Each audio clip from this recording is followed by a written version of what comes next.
Et salut tout le monde, je suis Ectelion et je vous accueille aujourd'hui dans le bazar pour vous parler de Shattered, ou Shattered pour les plus francophones d'entre vous, mais moi je vais rester sur Shattered personnellement. Shattered, c'est un jeu, il y a beaucoup de choses à dire dessus, je vais essayer de faire concis et de pas trop vous perdre, mais avant toute chose, passons un petit peu aux actualités. Alors, pour ceux qui regardent cette vidéo au moment de sa sortie, je suis désolé, ça fait un moment que j'ai pas fait de vidéo, ça fait 3 semaines maintenant je crois. J'ai été pas mal débordé dans ma vie personnelle, professionnelle, etc. Puis il y a aussi et surtout l'ouverture du Discord. L'ouverture du Discord, je vous l'ai annoncé dans une vidéo annonçons il y a 2 semaines maintenant. Il se passe des choses dessus petit à petit, des gens qui rejoignent petit à petit, c'est sympa de vous voir. On a déjà fait une partie test, je vous le fais deviner en 1000, c'est pour ça aussi que la vidéo a traîné. C'était Shattered, on a testé ça hier et c'était vraiment très sympa. Donc si jamais il y en a parmi vous qui sont intéressés pour faire des parties de test avec moi, je répète que ce sont des parties de test. Vous ne attendez pas à des longues campagnes ou à des parties de 10 heures. On fait des parties de test de 4 heures environ. Hier c'était 9 heures du matin, 13 heures de l'après-midi au Québec. Donc ça faisait 15 heures, 18 heures. 14 heures, 18 heures en France, si je calcule bien. Bah écoutez, plus d'infos dans le Discord. Voilà, je vous embête pas plus avec ça aujourd'hui. Donc aujourd'hui, on se retrouve pour Shattered. Shattered, c'est un livre qui nous vient dans un format US Letter de 275 pages, originaire des États-Unis, édité chez It's Never Dark Enough. Donc voilà, ce n'est jamais assez sombre. Vous allez vite comprendre pourquoi. Alors, je ne sais pas exactement dans quelle case le mettre. C'est du futuristo, fantastico, post-apo, cyberpunk. Voilà, de transhumanité aussi un petit peu, donc on va aborder tous les points ensemble, mais c'est un gros bordel, un gros boubilboulga qui est mis ensemble, et ça tient, mais ça tient super bien, c'est vraiment un coup de cœur à la lecture du moins, en jeu ça a été vraiment très plaisant aussi. Alors, commençons par le début, commençons par vous expliquer un peu de quoi il en retourne. Donc comme je disais, c'est un petit peu post-apo. Je vous fais l'histoire en cours, ok? Il y a peut-être 10 pages, je crois qu'il y a 16 pages qui expliquent le background. Je vous la fais courte. Il y a 2700 ans, le monde de Fénéris était un monde technologiquement plus avancé que le nôtre, mais tout allait bien, pas de créatures qui se baladent pour dévorer les gens ou ce genre de choses. Tout allait relativement bien, aussi bien que ça peut aller dans un monde normal comme le nôtre, mettons. Voilà, tout va très bien dans notre monde, tout le monde sait ça. Mais voilà, il n'y avait pas trop de problèmes. Est apparue une secte qui se faisait appeler les Alypses. Et cette secte a vénéré un dieu plus ou moins bénéfique, voilà, plus ou moins maléfique plutôt. Et ils ont voulu faire venir leur dieu en organisant un suicide de masse pour ouvrir une brèche qui fasse venir leur dieu dans le monde. Pourquoi, comment, ça c'est à découvrir. Mais voilà, ils ont organisé ce suicide de masse. Sauf qu'il y a quelque chose qui a peut-être foiré, du moins ils ne s'attendaient pas forcément à ça. Ils ont ouvert une brèche, oui, mais une brèche dans la réalité, et bref, ça a foutu le bordel. Et ça a déclenché la fin du monde littéralement. Le monde a commencé à changer, des créatures sont apparues, des tremblements de terre, des pluies acides, des coulées de lave, des choses comme ça, des trucs complètement fous. Et donc bah, il a fallu se réfugier. Donc déjà il y a eu des centaines de millions de morts, et les gens se sont réfugiés majoritairement sous terre. Okay, pour ceux qui connaissent un petit peu l'histoire rapide de Hearthstone, ça fait penser un peu à ça. Donc voilà, cataclysme, on se réfugie, et puis on est ressorti des années plus tard. Alors, on est ressorti les humains, parce qu'il n'y a pas que des humains dans le jeu. Les humains sont ressortis en premier et ont commencé un peu à faire leur vie dans ces nouvelles terres. Ils sont ressortis 500 ans plus tard. Alors, les nouvelles terres ont été complètement changées. Je commence d'abord par expliquer un peu les régions. Je vous mets la carte ici. Vous voyez, c'est une carte qui est un format un peu pas commun, je trouve. C'est pas un format de carte que je vois beaucoup. C'est pas la meilleure carte que j'ai vue de ma vie, mais voilà, pour vous expliquer un peu, j'ai l'impression de faire la météo là, mais dans le sud, c'est très désertique, très aride, et plus on remonte, plus c'est bizarre, verdoyant, ok. Vous avez une forêt, enfin une forêt, pas du tout, une région entière qui est recouverte de glace, pas du gel, mais des verres verts, ok, du verre à base de sable, ok, comme dans lesquels vous buvez. Donc c'est littéralement de la glace qui apparaît, donc des épines et tout, voilà la forêt de verre. Vous avez des zones carrément volcaniques, des zones avec des chutes d'eau immenses, des pluies acides, des trucs comme ça, une terre recouverte de cendres entièrement, et ça voilà, c'est crescendo comme ça, il y a des terres vraiment étranges un peu partout. Il y a une seule zone, les plaines aquidiennes qui sont encore vertes et fertiles, c'est la seule zone qui est fertile. Bah, en fait, il n'y a pas beaucoup de monde qui habite là-bas parce qu'il faut laisser la place aux zones fertiles. Donc on va pas aller coloniser vraiment là-bas pour pas entamer les zones fertiles. Voilà. Donc ça c'est une chose, donc c'est un monde assez hard. Moi ça m'a fait penser un peu à, si vous voulez, à Mad Max. Si vous prenez Fury Road, bon, c'est peut-être pas aussi désertique que ça, et encore, il y a des zones au sud, pas mal, ouais, ça représente un peu Mad Max. Mais voilà, vous voyez un peu Mad Max, il y a le désert, puis après ils vont dans des marais, c'est assez délimité, bah, ça m'a fait penser un peu à ça. Il y a un des joueurs hier qui m'a dit, ça fait penser un peu à une carte de jeu vidéo avec des zones très délimitées, et c'est assez vrai en fait. Les zones sont très catégoriques dans ce qu'elles sont. Voilà, ici je suis le désert, ici je suis un marais, ici je suis une zone plein de verre. Et c'est le cas. Bon, ça peut gêner certains, moi ça me dérange pas forcément, même s'il y a quand même un petit côté un peu artificiel, je suis d'accord. Mais c'est expliqué par contre dans le livre pourquoi c'est comme ça. Passons maintenant aux espèces. Donc comme je vous disais, les humains sont sortis les premiers et ont rencontré un peu d'anciens humains qui étaient moins profondément enterrés ou qui étaient restés à la surface, qui sont maintenant les Wretch. Les Wretch, ce sont des humains qui ont muté. Okay, les mutants dans Fallout, si vous préférez. Ça peut faire penser un peu aussi à Fallout sur certains points.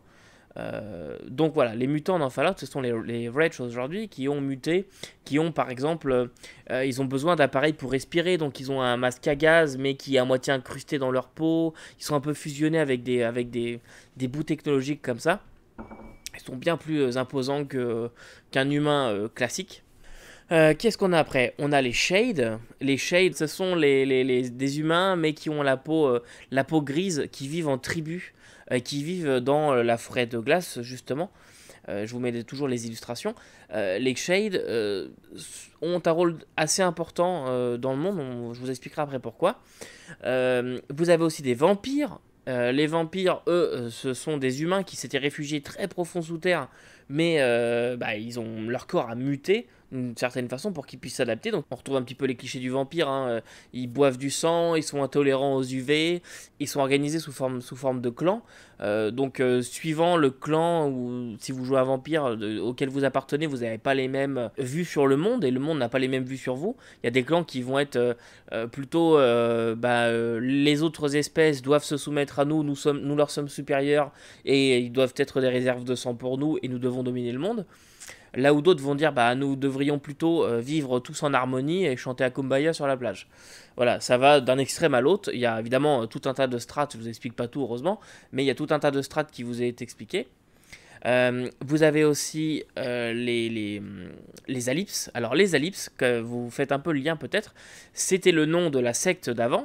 Eh bien, maintenant, c'est une espèce dans le monde. Les Alypses, ce sont des sortes d'humains à peau d'écaille avec une tête assez étrange.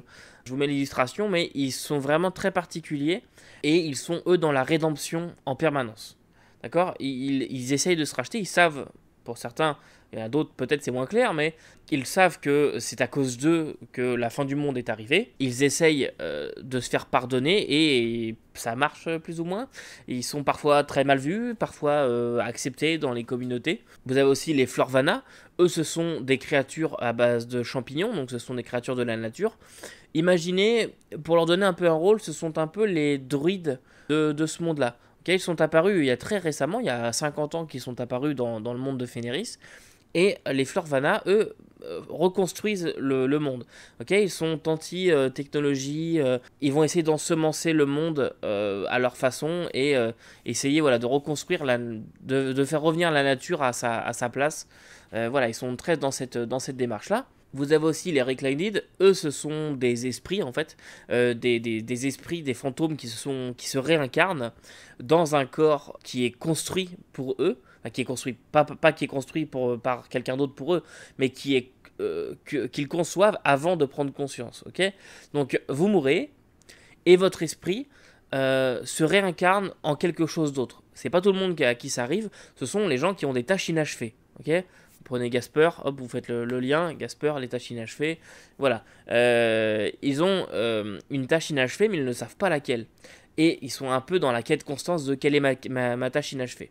Alors ce ne sont pas des fantômes dans le sens où on passe par les murs et tout ça. Non, mais ils ont des formes complètement folles. Ils peuvent prendre cette forme-là, par exemple. Et le seul chose qu'ils ont tous en commun, c'est qu'il y a une partie de leur corps, de leur nouveau corps, qui est une partie de leur ancien corps. Ok, ça peut être un œil, ça peut être une main, un pied, n'importe quoi. Vous avez aussi les drones, parce que, évidemment, comme c'était un monde technologiquement avancé, certains humains se sont réfugiés sous terre, dans des bunkers, avec de la technologie, etc. Et voyant que ça avait l'air d'être vraiment la merde, eh bien, ils ont décidé d'intégrer leurs esprits dans des machines pour, pour continuer à vivre, parce qu'ils savaient bien qu'ils allaient devenir consanguins, rester dans le même bunker et tout ça, que ça allait finir par virer mal. Donc, ils ont mis leurs esprits dans des machines. Ce qui fait qu'aujourd'hui, il y a des robots, en fait, des drones qui sortent des bunkers et qui viennent se mêler à la population. Ils sont eux aussi plus ou moins bien acceptés dans tout ça. Et alors, je crois pas en avoir oublié. On a fait les humains, les Wretch, les Shade, les Reclinded, les Florvana, les vampires et les drones. Voilà, ça fait 7 espèces déjà jouables dans le jeu. Ça vous fait déjà quand même de quoi jouer. Toutes ces espèces-là sont présentes pour de bonnes raisons, elles sont toutes très bien expliquées, et vous vous dites pas à un seul moment, oh, ok, non mais ça marche pas en fait. Il y a un moment où, non, tu peux pas jouer un vampire, c'est complètement con dans cet univers. Non, non, c'est vraiment super bien expliqué, et c'est très bien amené, et c'est limite logique la façon dont vous l'expliquez.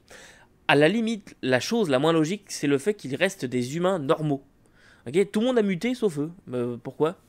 C'est un peu le truc, eux ils étaient dans une strate entre les vampires, les drones et les wretch, donc ils étaient là puis ils sont restés humains. Bon, il y a ce point-là, limite le fait qu'il y ait des humains c'est un peu anormal. Mais bon bref. Donc, qu'est-ce qu'il nous reste? On a fait les zones, on a fait les... je vous les fais pas toutes les zones, hein, mais voilà, vous avez compris. Je vous montre par exemple des illustrations de zones possibles, je vous les en mets un peu partout. Donc voilà, ça peut vraiment être vite la super ambiance. Donc les zones, les peuples, et enfin un dernier point à aborder dans cet univers, c'est l'arcana. L'arcana, appelez-le la force, appelez-le la magie. L'arcana, c'est une force qui est apparue dans le monde de Fenris, qui n'existait pas, ou du moins on n'en avait pas conscience avant les événements de la fin du monde. Donc cette force, cet arcana, c'est un peu tout et n'importe quoi. Ça fait le café, d'accord? Vous avez des gens qui manipulent l'arcana, donc c'est des magiciens en fait. Il peut y avoir dans le livre de base 2 types de magiciens. Il peut y avoir la primaturgie qui va maîtriser les éléments, et vous avez la nécromancie qui va maîtriser l'art de la mort. Bon, ça c'est une chose. L'arcana se manifeste aussi sous différentes façons, on en fait plein de choses. Comme c'est une force qu'on a appris à manipuler, on en fait de la technologie, d'accord? On prend de l'arcana, on arrive à la compresser, etc., à s'en servir pour en faire une source d'énergie, et on fabrique des choses avec. Ça me permet d'ouvrir un second point, ce sont les bateaux volants, les vaisseaux volants. Je vous mets des illustrations aussi à droite à gauche. Alors, avant la découverte de l'arcana, avant la maîtrise de l'arcana, comme les gens avaient du mal à se déplacer à pied pour faire d'un point à un point B, parce qu'il y a des créatures de l'enfer qui essayent de te bouffer à chaque coin de rue, des morts vivants, une pluie qui essaie de te tuer ou n'importe quoi, c'est un peu l'Australie partout, hein, le continent. Donc les gens se sont dit, bah tiens, plutôt que de galérer comme des cons à faire 6 mois de trajet et aller crever en chemin, passons plutôt par les airs. Donc ils ont fait des ballons volants, nos dirigeables en fait, pour voyager. Sauf que c'était super lent, trop lent pour eux, et comme il y a beaucoup quand même de dangers même en étant en l'air, bah il y a les accidents arrivés, ça coûtait super cher et tout. Bon, là-dessus, on arrive à maîtriser l'arcana, et un beau jour, quelqu'un, l'histoire a perdu le nom du créateur, mais quelqu'un arrive et invente l'Arcane Drive.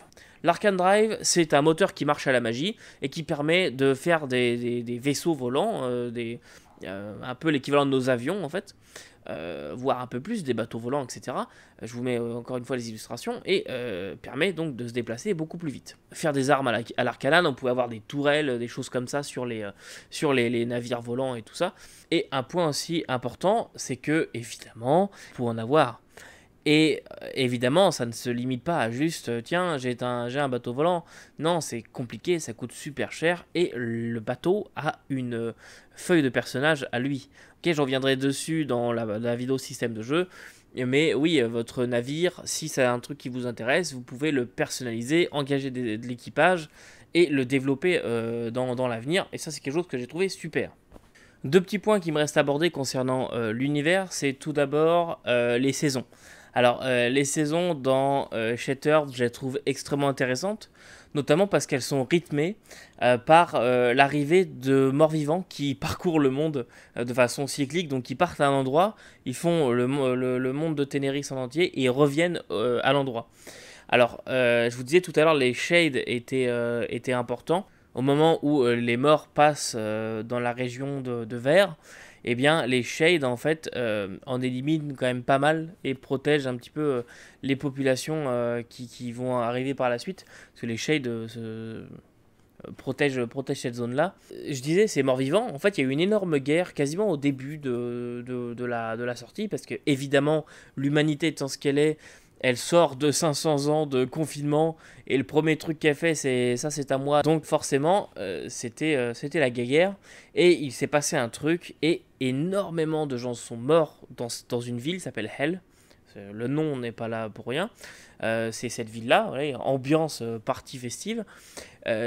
Beaucoup de gens sont morts dans cette ville et les morts se lèvent.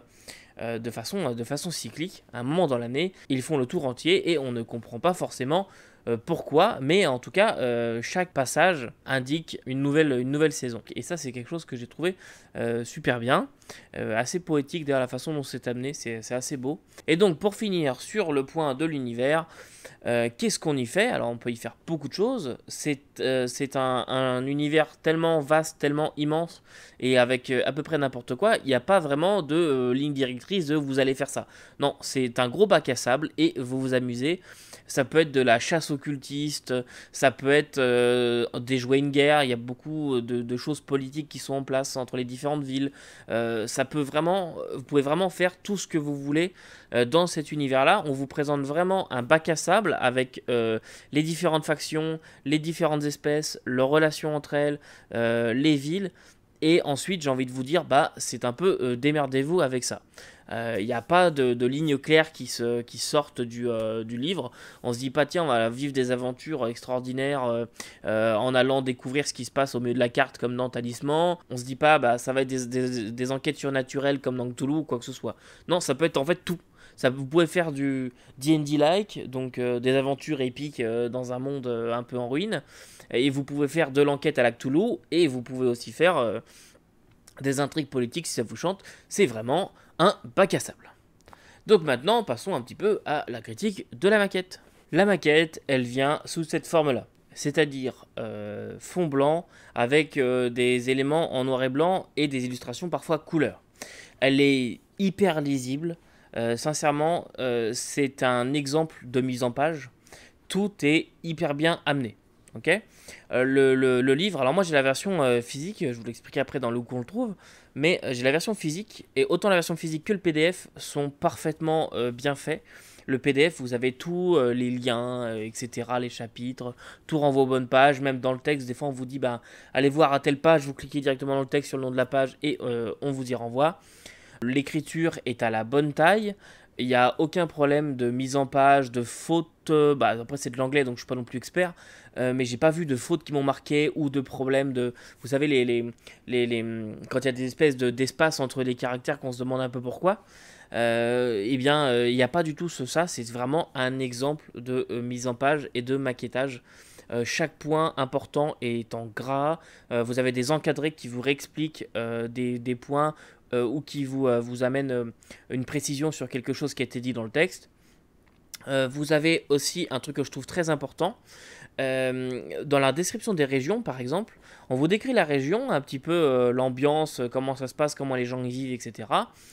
Et on vous donne des lieux d'intérêt ou des PNJ importants. Voilà, des personnages qui peuvent être importants. Dans les villes, vous avez des lieux comme bon, c'est pas les tavernes, mais vous avez compris, les lieux un peu de rassemblement que vous pourriez mettre dans vos campagnes pour vos PJ, avec qui c'est le patron, qu'est-ce qu'on y sert, ce genre de choses.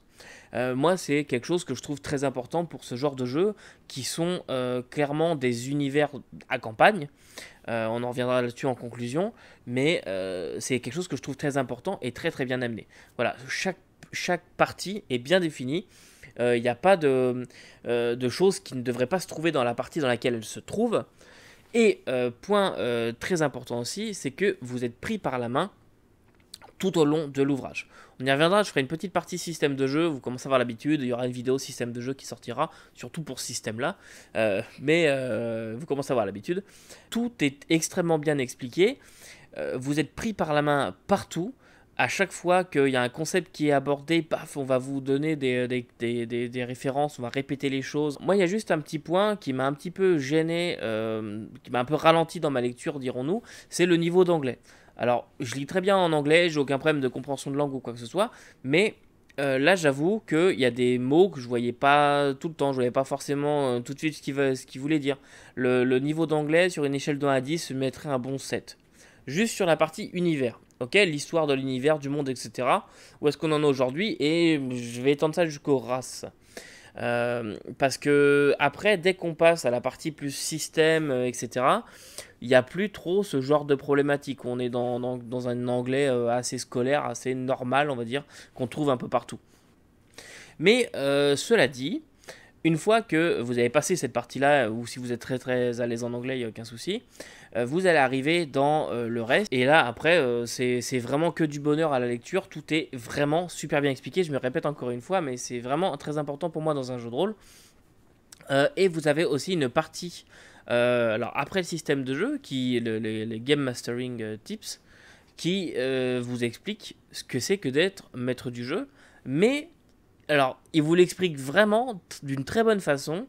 Si vous êtes complètement MJ débutant et que vous êtes à l'aise en anglais, limite je vous conseillerais de lire cette partie-là, même si vous jouez pas au jeu, qui pourrait vous aider sur d'autres jeux où la partie, mener le jeu, c'est peut-être un peu plus expédié rapidement. Là, c'est vraiment toujours super bien expliqué. Et vous avez notamment une partie sur comment trouver des joueurs, comment amener le sujet, comment devenir rôliste et tout ça, qui est vraiment bien. Vous avez un lien vers leur Discord, ils sont super gentils sur leur Discord d'ailleurs. J'ai discuté un peu moi avec les auteurs du jeu, ils sont très ouverts, super sympas. Et vous avez aussi une partie à la fin du bestiaire, parce qu'il y a un gros bestiaire dans le livre qui est assez volumineux, qui a été étendu pas mal avec la campagne Kickstarter, parce qu'il il a été financé. On voit qu'il y a un KS à côté de certaines créatures, donc ça c'est débloqué avec Kickstarter. Mais voilà, ce que je disais c'est que vous avez à la fin du bestiaire une partie Monster Creation qui est super bien étoffée.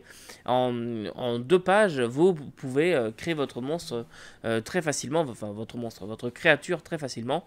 Ça, c'est super cool. Au niveau des illustrations, le seul endroit où elle change un petit peu, c'est justement dans le bestiaire. Le bestiaire n'est pas 100% illustré, alors c'est pas non plus dramatique. Il est suffisamment illustré pour avoir une idée, puis c'est voilà. Mais des fois, c'est vrai qu'il y a des créatures vraiment un peu spéciales qui auraient demandé une illustration. Moi, j'aime bien les bestiaires illustrés, vous commencez à le savoir. Bon, là, c'est pas 100% illustré. Vu le prix des illustrations, on peut comprendre. Et il y a certaines créatures où il y a une illustration, où on se demande où est-ce qu'ils ont été un peu la chercher. Voilà, elle change complètement de ton par rapport à ce qui a été présenté avant. Ou elle fait un peu Shutterstock, quoi. Il y a des photos qui ont l'air de sortir de banques d'images. Bon, c'est un peu le petit bémol au niveau des photos de bestiaire, mais c'est vraiment le seul point. J'ai vraiment rien à dire. C'est un exemple, ce livre, de maquette, de mise en page et d'explication. Sans plus tarder, passons maintenant à la partie système de jeu. Alors, le système de jeu de Shattered. Alors, c'est un système qui n'est pas commun et que je ne vais absolument pas pouvoir expliquer dans cette vidéo qui est consacrée au jeu en lui-même. On verra le système de jeu dans sa vidéo dédiée. Mais pour faire simple, vous avez des caractéristiques, comme c'est original, avec des compétences. Oulala, qu'est-ce que ça change ? avec des chiffres à côté. Vous avez un rang dans chacune. Ce rang vous donne un chiffre. Par exemple, j'ai un rang 3. Et il faut aller regarder une table au milieu de votre fiche de personnage. On reviendra sur la fiche de personnage dans la vidéo, tout ça, hein, vous inquiétez pas. Mais vous avez ceci là, cette espèce de grosse colonne avec un chiffre et un nombre de dés qui correspond à côté. Eh bien, c'est le die code. Si vous avez par exemple 3 en strength, vous allez aller regarder dans le tableau du milieu.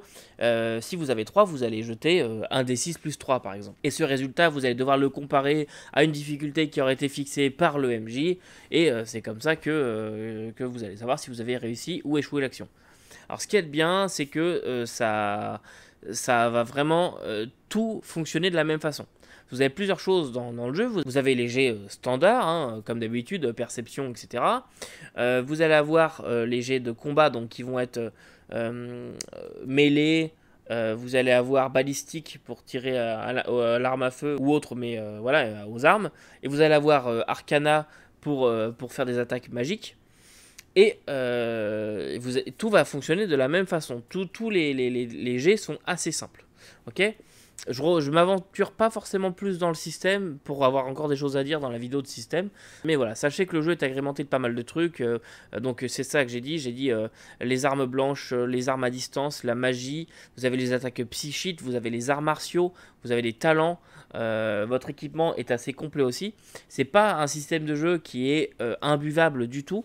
Il demande à être un petit peu, comment dirais-je, expérimenté déjà, ça c'est sûr, parce que quand vous allez le lire, vous allez vous dire qu'est-ce que c'est que cette merde. Mais non, il demande à être expérimenté, à être testé. On viendra dans la vidéo, parce qu'il y a pas mal de choses à dire là-dessus.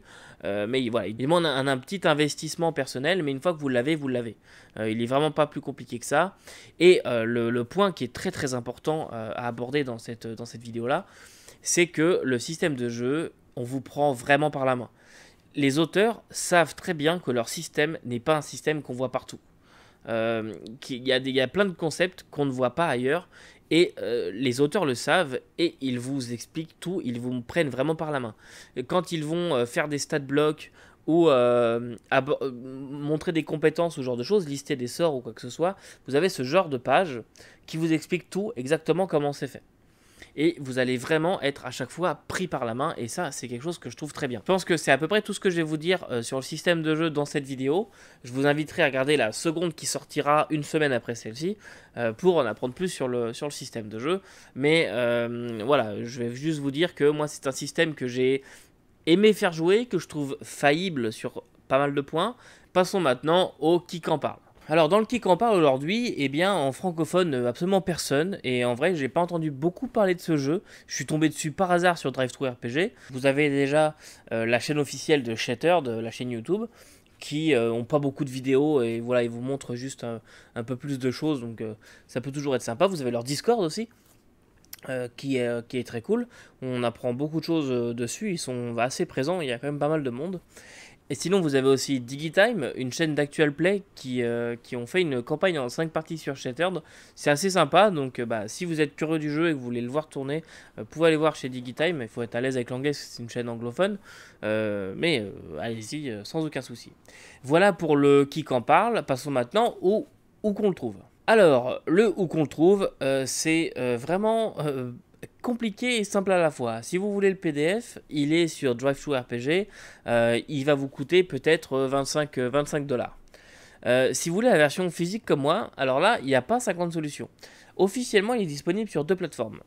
Amazon.com, c'est important, et chez Indie Press Evolution. Alors Indie Press Evolution, pour ceux qui ne savent pas, c'est un magasin en ligne de jeux de rôle un peu, pas que de rôle d'ailleurs, mais de jeux un peu indépendants. Mais le lien est en 404 et impossible à trouver quand je fais la recherche normale. Donc je vais vous dire qu'il n'est plus disponible sur Indie Press Evolution. D'ailleurs même les auteurs m'ont demandé où est-ce que je l'avais acheté. Moi je l'ai eu sur Amazon.com, donc celui qui est aux États-Unis. Pas moi c'était .ca ou .fr, j'ai pas regardé, mais en tout cas le .ca vous le trouverez pas. Donc j'ai dû le faire venir d'Amazon.com, ce qui implique de payer en dollars US. Il coûte cher, il coûte 60 $ US. Ce qui implique de payer des frais de port un peu élevés quand même. J'ai payé 13 $ US de frais de port, et de payer aussi des frais de douane. Alors les frais de douane, ils m'ont été remboursés. Il y en avait pour 8 $ de frais de douane, ils m'ont été remboursés. Et donc, bon, écoutez, c'est ça, on joue un peu avec le feu. Voilà pour le où qu'on le trouve. Passons maintenant à la conclusion. Alors, Shattered, la conclusion. Eh bien, c'est un jeu qui a été un coup de cœur pour moi. Coup de cœur univers, du moins. Vraiment un gros coup de cœur. C'est un jeu à campagne, ok. Si votre truc c'est de faire des one-shots, ne jouez pas à ce jeu. À savoir qu'il y a une campagne en 3 parties qui est sortie en PDF exclusivement. Alors, elle est sortie, oui, non, elle est sortie que la première partie. Il manque les 2 prochaines qui vont arriver normalement bientôt, si j'en crois les auteurs du jeu. Parce que oui, c'est toujours un jeu vivant, mais c'est un jeu semi-mort. Ok, je m'explique. Les auteurs se sont rendus compte que le système de jeu pouvait déplaire à certains, se sont rendus compte que c'est un jeu qui est difficile à maîtriser, et ils sont en train de préparer une V2. D'accord. Normalement, en 2022 ou 2023, normalement 2022, il devrait y avoir une nouvelle campagne de financement pour sortir une V, peut-être pas V2, mais peut-être V1.5 ou ouais, V2. L'univers en soi ne bougera pas, mais le système de jeu évoluera. Alors, c'est quelque chose que je trouve bien. C'est un petit peu dommage parce que ça jette un petit peu le discrédit sur, enfin, je trouve, sur la maison d'édition It's Never Dark Enough. Par contre, parce que le jeu n'est pas sorti il y a très longtemps. Il est sorti en 2020. On est en 2021. On commence déjà à préparer une V1.5, V2. La campagne qui est sortie en PDF, bah, en fait, elle n'est pas encore complète. Ça fait un peu, bon, bah, on oublie ça, puis on refait une nouvelle copie. Ouais, mais voilà, c'est un peu gênant, je trouve. Mais, mais, le jeu en soi vaut vraiment la peine. Sincèrement, si votre truc c'est les longues campagnes, vous pouvez y jouer une vingtaine d'années sans aucun souci. Le monde donne envie de les explorer. Il est tellement bien décrit, il y a tellement de choses qui vous sont montrées, des idées de scénario et tout ça.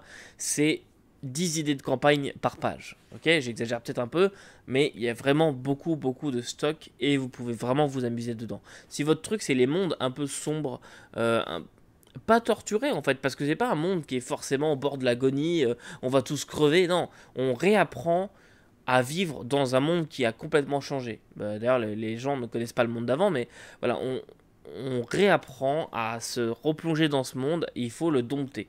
Et c'est ça le truc, c'est pas on va tous crever, merde, comme un Shadow of the Demon Lord par exemple. Non, là c'est il s'est passé ça, on apprend de nos erreurs, on essaie de pas les refaire. Il y en a peut-être qui vont dérailler en route, ça va se corriger, mais on va essayer de faire mieux et d'apprendre à vivre avec ce qui nous reste. Et ça, c'était une proposition que j'ai trouvée assez intéressante. Bah, c'est un peu le concept de beaucoup de post-apo, mais là, plutôt que de, comment dirais-je, s'apitoyer sur notre sort, c'est vraiment, on l'a accepté, c'est comme ça. Et maintenant, on essaie de faire revenir les choses plus vivables pour tout le monde. Notamment les Florvana, donc les hommes champignons, là, qui eux sont clairement l'incarnation de ça.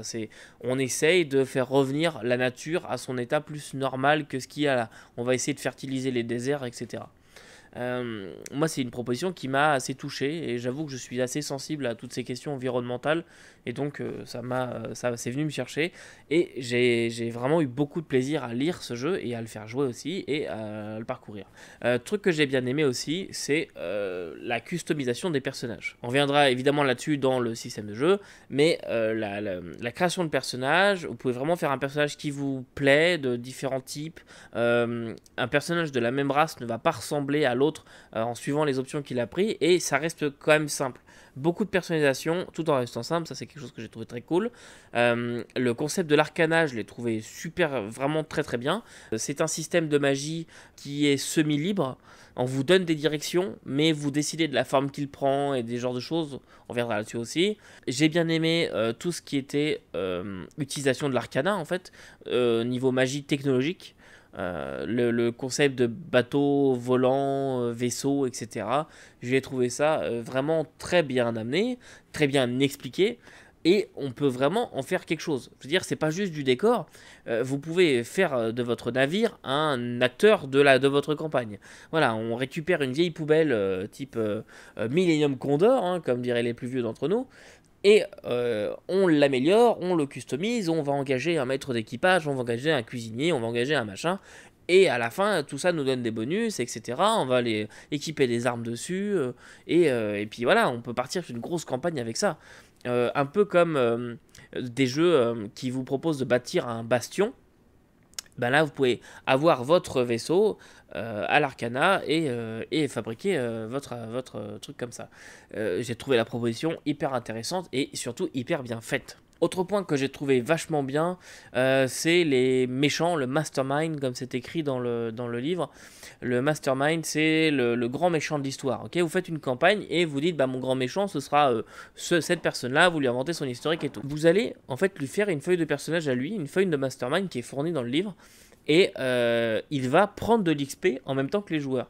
Donc plus vos joueurs ils vont passer du temps, faire des quêtes, etc., plus votre campagne va durer de temps, plus le mastermind sera puissant. Donc eux aussi auront évolué bien entendu, mais plus lui aussi sera puissant. Et donc ça c'est un point que j'ai trouvé vachement bien.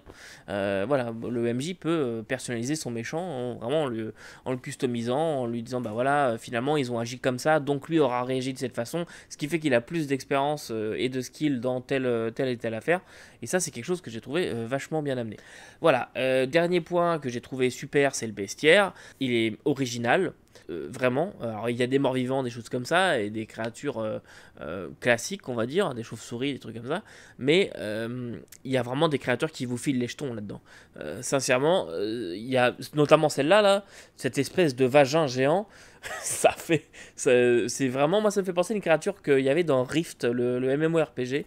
Je me souviens plus du nom, mais voilà, il y avait une créature un peu comme ça. Moi ça me donne des cauchemars ce genre de truc. Pas les vagins, hein, la créature.